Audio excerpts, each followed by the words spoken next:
Hi all.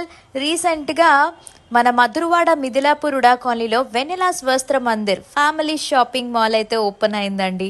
So నేనైతే opening రోజు నన్ను ఇన్వైట్ చేస్తే వెళ్ళాను. నిజంగా మొత్తం 4 ఫ్లోర్స్ బిల్డింగ్ అనమాట. Jewellery, kids wear, men's wear, ladies wear మీకు దొరకందంటూ లేదండి ఇక్కడ.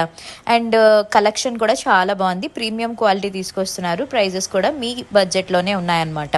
సో చాలామంది ఆ రోజు వచ్చారు, నన్ను నా ఫాలోవర్స్ కలిశారు. హ్యాపీగా మేము టైం అయితే స్పెండ్ చేశాము. అండ్ ఓపెనింగ్ ఆఫర్స్ కూడా చాలా మంచివి పెట్టారనమాట. బై 3 బై 1 గెట్ 1 ఫ్రీ అట్లా పెట్టారనమాట. అండ్ నెక్స్ట్ వచ్చేసి ఇంకొక స్పెషల్ ధమాకా ఆఫర్ కూడా పెట్టారు. అది మీకు వీడియో లాస్ట్లో చెప్తాను, స్కిప్ చేయొద్దు. అండ్ తొందరగా దగ్గరలో ఉన్నవారు ఒకసారి వెళ్ళి విజిట్ చేయండి. మన వైజాగ్లో ఉన్న వాళ్ళు మీ ఎక్స్పీరియన్స్ ఏంటనేది కామెంట్ సెక్షన్లో తప్పకుండా షేర్ చేయండి. అండ్ ఇంకా చాలామంది యూట్యూబర్స్ లతక్కని కలిశాను, రమ్య గారిని కలిశాను. ఇలా చాలామంది మంచిగా స్పెండ్ అయితే చేశాను అనమాట టైం.